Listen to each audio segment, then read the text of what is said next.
Terima kasih. Sebelumnya saya ucapkan turut berduka cita atas kejadian yang menimpa keluarga almarhum Bina dan almarhum Eki. Jadi saya selaku kuasa hukum daripada orang tuanya PS ya, ini sebagai ayah kandungnya, saya akan mencoba mencari bukti-bukti bahwa Peggy Setiawan yang mana yang dimaksud dalam pelaku pembunuhan tersebut. Karena berdasarkan keterangan dari orang tuanya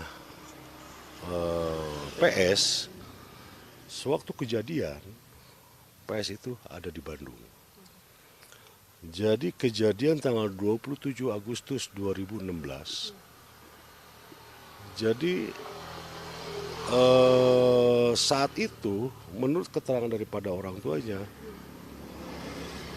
27 Agustus 2016 Peggy, Ibnu, Robi, Parman, Iwan mengantar Bondol naik angkot 27 Agustus 2016 jam 8 malam mengantar Bondol naik angkot. Tujuannya Bondol mau ke terminal lebih panjang untuk pulang ke Cirebon. Jadi jam 8 malam posisi Peggy saat itu masih di Bandung. 27 Agustus 2016. Kejadian jam 11 kurang lebih sekitar jam 11. Saat itu belum ada tol. Apakah mungkin dalam waktu yang secepat itu bisa sampai mendahului daripada Bondol? Itu yang pertama. Yang kedua, bukti bahwa saat itu tanggal 27 Agustus itu setelah gajian, sesuai dengan bukti yang rekap dari yang diperlihatkan oleh klien kami, ini 26 Agustus ini Pak Rudi kasbon kepada Pak Agus pemilik rumah ini.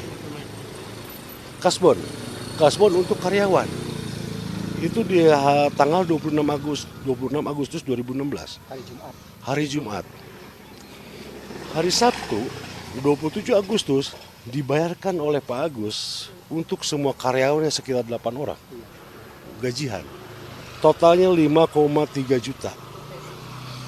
27 Agustus dibayar termasuk Bondol. Saat itu Bondol terakhir bekerja, dia udah resign, udah capek. Jadi 27 Agustus pulang jam 8. Itu saja, itu yang bisa kami perlihatkan. Selain ini ada saksi fakta 5 orang pekerja yang barengan sama Bondol. Selain itu Pak Agus juga mengetahui kalau Peggy tanggal 27 Agustus ada di Bandung. Termasuk yang punya kos-kosan yang di Cilampeni, termasuk istri kedua ini yang di Bandung, itu mengetahui. Dan yang punya kontrakan di Cilampeni pun mengetahui bahwa saat kejadian 27 Agustus 2016, Peggy ada di Bandung. Itu saja. Artinya saksi yang akan dihadirkan, saksi meringankan ini ya Pak ya, kalau dari pihak keluarga Peggy siapa saja Pak? Insya Allah dari pihak keluarga Peggy karena itu akan menghadirkan saksi-saksi diantaranya teman-teman pegawainya Peggy. Kedua, Pak Agus. Ketiga, Ibu Tuti, istri keduanya. Keempat, pemilik kos-kosan Cilampeni, Pak siapa? Pak Isep. Kalau kami tidak bisa menghadirkan itu saksi, saya meminta pihak berwenang untuk memanggil yang bersangkutan. Bila perlu, seluruhnya dikonfrontir, biar kelihatan titik terangnya. Pak, ini kan juga banyak pertanyaan dari publik mengenai bukti yang ditampilkan oleh pihak kepolisian saat rilis Peggy sebagai tersangka kemarin. Ada komentar Pak terkait hal itu? Bukti apa? Bukti-bukti berupa ijazah dan lain-lain itu sebetulnya sah untuk kemudian menetapkan Peggy sebagai tersangka. Kalau menurut analisa hukum ataupun analisa dari pihak penyidik, itu sebagai bukti untuk dijadikan tersangka, sah-sah saja, silakan saja. Yang jelas di sini, perubahan nama dari Peggy kepada Robi di dalam KK, di dalam KTP, di dalam akte, tidak ada berubah nama Robi. Sehingga nama Peggy Setiawan berubah Robi. Saat itu, setelah selesai membangun rumah ini, pekerja semua pulang ke Cirebon. Yang tinggal hanya Peggy dan Robi. Itu adik kandung, adik kakak. Ini anak kandungnya Pak Rudi. Kontrak di Cilampeni. Kebetulan yang punya kontrakan itu sudah tua. Namanya siapa? Pak Haji Ayat, almarhum sekarang. Pak Haji Ayat itu dekat dengan Robi. Setelah ngontrak 2 minggu, Robi pulang ke Cirebon. Peggy tinggal di kontrakan masih.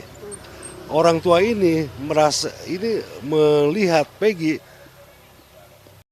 seolah Robi, akhirnya dipanggil Robi. Namanya orang tua panggil Robi, akhirnya karena sering Robi sehingga dipanggillah Robi. Itulah masalahnya. Ya itu bukan nama gaul, tapi nama orang tua itu.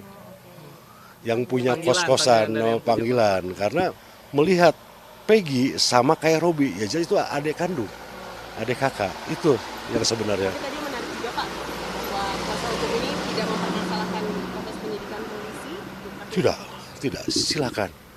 Masalah penyidikan, silakan. Itu kewenangan daripada penyidik. Kita hanya mencoba mencari bukti-bukti dan menggali dari klien kami. Justru kita bantu. Nih, tolong silakan analisa sama penyidik. Itu saja. Kalau saya bertentangan tidak. Kewenangan institusi itu. Karena saya cinta sekali sama polisi saya. Ya, itu saja. Harapan mudah-mudahan dengan diklarifikasinya oleh orang tua Peggy melalui saya selaku kuasa hukum, mudah-mudahan segera terbuka, terjawab semua dari kepenasaran publik. Dan kalau memang terjadi obstruction of justice terhadap klien kami atau keluarganya, silakan. Dan cari juga siapa obstruction of justice itu. Apakah ada oknum? Saya kembalikan kepada yang berwenang. Itu saja.